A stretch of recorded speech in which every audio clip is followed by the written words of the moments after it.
Hello everybody of YouTube and the Wolfpack, welcome back to another episode here. I got an interesting story to share with y'all, and it kind of happened at my new job. We're going to call this new job, we're going to call it Safe Mart for the purposes of this video. And at Safe Mart, I've only been working there for about a week and a half now. And the other day, I had the most interesting customer come in. And it was so interesting that I felt like I had to share it with you guys. So at Safe Mart, we'll say about 7 o'clock at night, I noticed there was these couple people sitting out in their car, out by the gas pumps. And they were just sitting there, you know, opening up those break-open lottery tickets, and leaving a huge mess of that stuff right beside their car.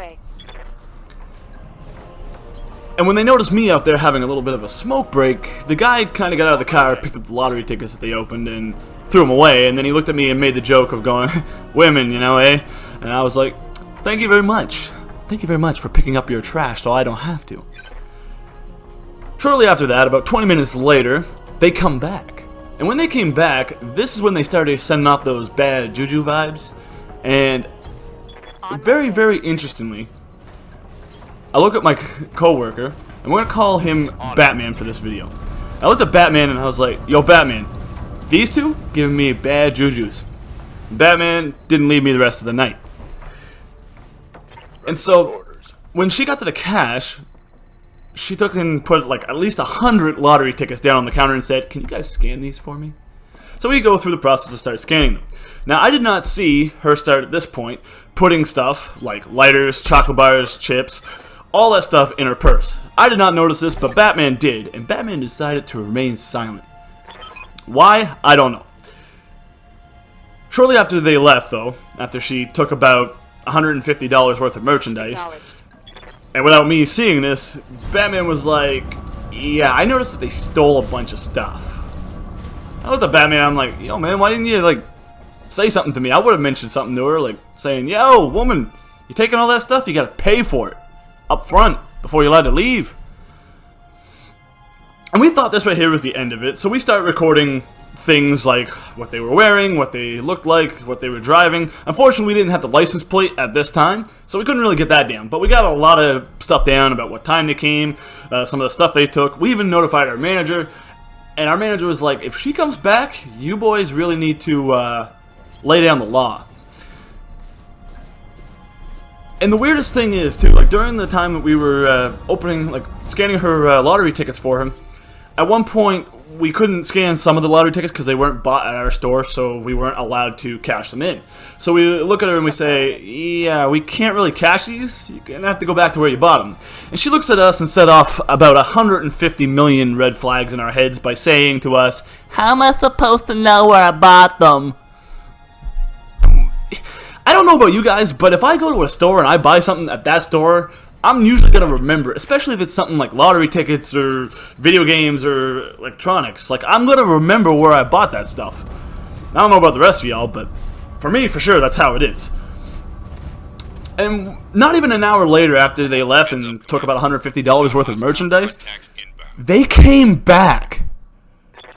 Like, I don't know what this school of robbing and thieving teaches people, but usually if you commit a crime, wouldn't the intelligent thought be, don't go back to the place where we committed the crime? But no, about an hour later they came back, and when they came back, they were just sitting outside in the parking lot. So at this point, I look at Batman, I'm like, "Batman, get ready to write down their license plate, because they're parked so that we can see their license plate." And Batman's like, no, don't do it, don't do it, let's just ignore them." And I'm like, "Man, we're not ignoring this. They stole from us. It's time to catch these punks. They want to be stupid enough to come back? I'm taking them down. I'll be the better Robin here to your Batman." And so I go over to the ice cream display, and I act like I'm, you know, checking the levels of it and all that. And I look over at Robin, I'm like, "Yo, man, this is the license plate number." And I say the license plate number. I'm not going to say it again in this video. For one, I don't remember it, and two, again, don't want to get in trouble with work and other things, so I'm trying to find the loophole here. So we get the license plate number, we write that down, we message our manager saying they came back. At this point, she's like, "Watch them, make sure they don't come in the store, and if they do, call the cops." Well, they didn't come back into the store. They sat out in the parking lot for about 15 minutes, and then they left again. Then about 10:30, another guy comes in. And this guy also was sending off them bad jujus, you know, like something just wasn't right about him. He wanted us to break a $100 bill into some 20s and 5s for him, so we did that. But we kept watching him, and we're like, something is about to go down. And he was like, can I wait in your guys' store, you know, just wait here where it's not cold outside, and I'm waiting on a friend to come, is what he told us. And we're like, sure. And we just kept watching him, and we were wondering, like, what's going on? About 5 minutes after he asked if he could wait in our store, the funniest thing ever happened. Our high graduating with honors thieves came back, and believe it or not, she came back into the store after she just robbed from us. So at this point, when she came into the store, me and Batman, we were like, okay, we gotta let our manager know. So we let our manager know that she came back, and our manager's like, is she stealing anything? And we're like, no, she's making a deal. She came back to our store, guys, and I cannot make up this bullshit. She came back to our store to talk to this friend of hers, who he was also waiting on his friend, which just happened to be our local thieves. And he and her were talking about making a deal. She was trying to sell him a phone charger and a couple electronic lighters. A couple things that they just stole from us. She returned to the scene of the crime. And this just blows my mind about how little time you had to put into the school of thieving and robbing. Like, that college must have some grade A graduates coming out of it. But she's selling the stuff that she stole from us in our store, literally 5 feet from us, so we can hear the entire conversation. Now, at this point, I've never had an incident like this where I had to call the cops on a customer. I've never really been in that position before. But working here at Safe Mart, it was just me and Batman that night. So we had to do something. So we messaged our manager and we're like, they're back. They're selling what they just stole from us to this customer that came in and was also sending off them bad jujus. And she was like, get the cops there now. Now, in our store, we have, well, in our area, we have about the only store that has a panic button.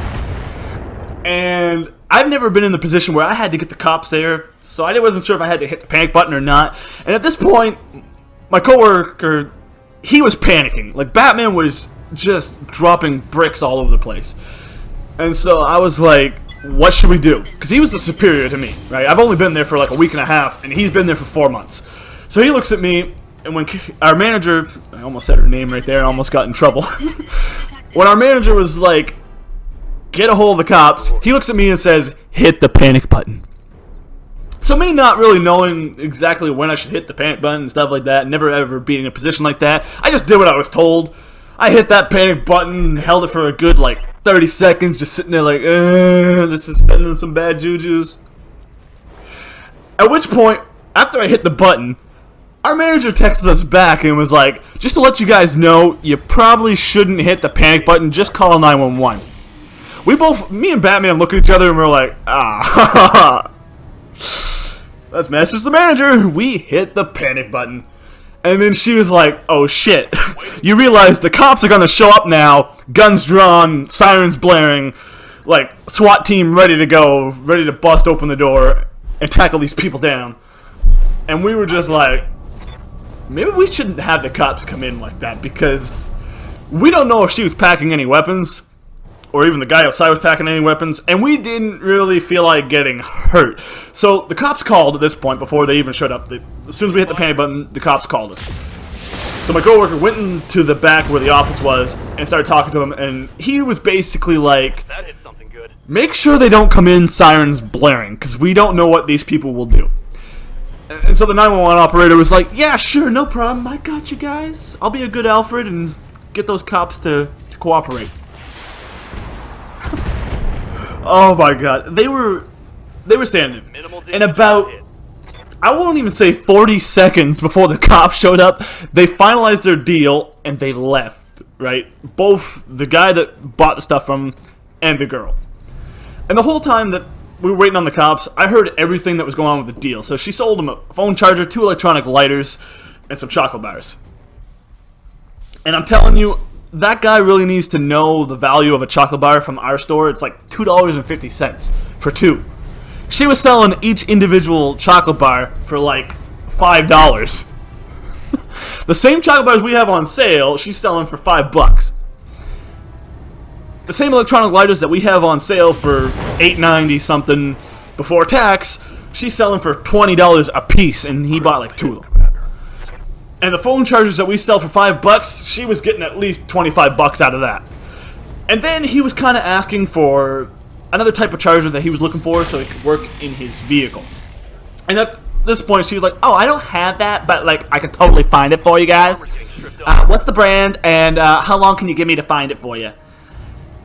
Literally, he gave her 2 weeks to find it, and told her the brand and everything. And she's like, "Oh yeah, no problem. We'll totally find it." But like I said, 40 seconds after they left, the cops show up. They come in, they're already like, "Where are they?" And we're like, "They just left." At which point, we handed them on this piece of receipt paper that we printed off and started writing all the information in. We handed them that and like started explaining what they had done and all this. And literally, I'm standing next to the cop, and he's putting out the description, the make of the car, and the license plate. The second the license plate went out over the police radio, I hear another cop call back to him saying, "Yeah, I know exactly where they live. They're just up here on this this house right up here. I'm pretty well by that place. I'm gonna stop by and see if they're home." Firing on target. So these high graduating scholars of the School of Criminology, I'm telling you, they must have been caught before. If a cop, just by hearing the license plate, already knows where they live, already knows who they are, and already knows the car. Like, those 3 pieces of information just from a license plate number means they couldn't have been stealing relatively new to all this. They've had to have been doing it for quite a while now, and they've been pretty terrible at it for quite a while. I think they should go back to school and maybe learn, like, not to go back to the scene of the crime, and also don't make it so obvious when you're shoving stuff in your purse that you're putting stuff in your purse. Like, I don't know, maybe I've been stealing shit all my life wrong back when I used to. Maybe I've been doing it all wrong, and my mindset of a criminal is completely wrong. But usually I wouldn't return to the scene of the crime, and I would try to make it as less obvious as possible.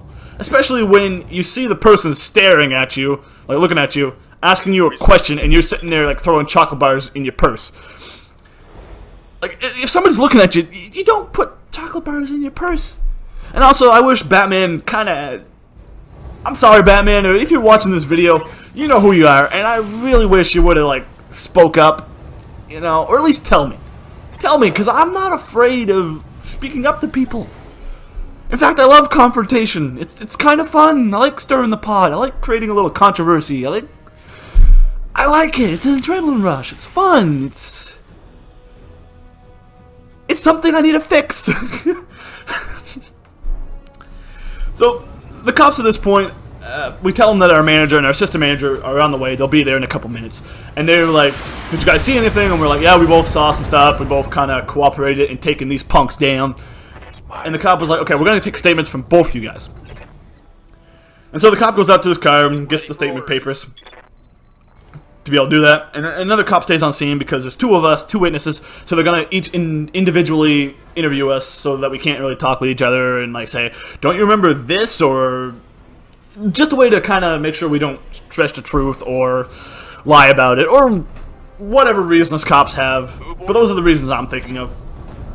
But just then our managers walk in, and we all go to the back office. We start looking at the camera, and we tell them what time they first came and all that. And so we find them on the video footage. The cops start taking a bunch of pictures. We get the video file and clip of when they came in, so that way we can hand it to the cops, which we had to give them the next night. And we're like, okay, so this is what happened. This is what they stole. And right on the camera, they make it so obvious they're stealing stuff. Like, you couldn't catch a guiltier person than these people. Like, it just blows my mind of how bad you can be when you want to steal something. And also, I don't get the point in stealing chocolate bars and like, okay, the $8 lighters, I mean, she made a good profit off that, 20 bucks a lighter, like, damn, share some of that with me, woman, I'm broke as hell, I got no money coming in hardly, that's why I'm working so hard, and, oh, I don't know, like, the stupidity of this interaction is just blowing my mind. But it makes me laugh at the same time, so I'm kind of glad it happened, but at the same time I'm like, wow. I can't believe this happened to me. And the worst part is, it's not even like we're in the part of town that's bad and known for like theft and stuff. It's really not. It's usually a good, quiet part of town. Waiting for orders. But anyways, so then at this point they tell us, okay, we're gonna take your guys' statements now. And so Batman goes with one cop, I go with the other guy, we go out to his car, or his office as he calls it, and we sit in the car, and I start giving him my statement. And I really go into detail at this point with this cop, like I feel sorry for him, he had to write so much because of me, and I feel proud of myself in a way, because I'm like, wow, damn, I have a really good mind, I'm very perceptive, and my memory retention is, like, wow. Because I gave him, for each person, I gave him a full page description.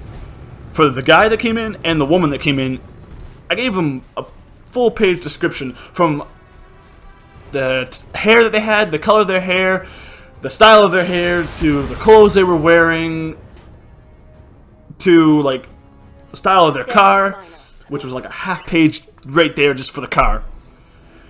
And then I gave him at least four or five, I think it was. Yeah, 4.5 pages just in every part of the event that happened. From the time I first noticed them breaking those lottery tickets open and throwing them on the ground and then getting out and picking them up, to when they came back, to when they came in and robbed us, and then when they came in and made a deal in the store. Like, in a way, I feel proud, because I'm like, that's a lot of information, and that stuff is really good for the cops, because the more information you can give a police officer on any event or any detail, it really can help out in the long run. And so he looks at the 6 pages and he's like, wow, this is a lot of information. And I'm like, you're welcome. Also kind of like, I'm sorry? He's like, oh no, don't worry about it. Writing is something the cops have to do, you know? It's part of the job. You don't like writing, don't get in being a police officer. And I was like, fair enough. And then he's like, okay, I'm going to reread everything you told me back to you, because I need to make sure this is true, and that you're not falsifying anything or lying or whatever. And I'm sitting there like, oh, this is going to be horrible for you. So he sat there and he read all 6 pages back to me, and I'm like, yep, that sounds just about right. And so I had to sign the page. I signed the page, and then he asked me, if we can use you as a witness, if this ever goes to court, would you be willing to come in and testify as a witness? And I was like, you know what? I would love to. I want to do that. Mostly because, one, I'm an old-fashioned person when it comes to making sure justice is served, and I believe that justice should be served. And also, I want to be a cop one day once I can get some money ahead and be able to afford to go to college and get my license back, which will be a story for another day as to why I don't have my license.